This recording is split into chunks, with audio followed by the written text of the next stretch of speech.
आड़ेनीगढ़ बापुची उच्च विद्यालय खेलपड़ियाଠାରେ ଅନୁଷ୍ଠିତ प्रकाश मेमोरियल क्रिकेट उद्यापित लाइनपड़ा टीम चंपियन।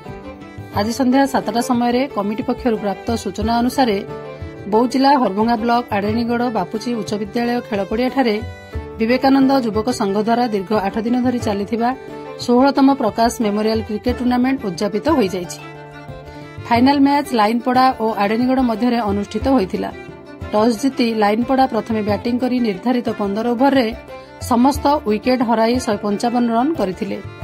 जवाब रे आड़ेनीगढ़ दल 14.1 ओभर रे समस्त विकेट हराई 98 रन करी मैच हारि जाइथिले।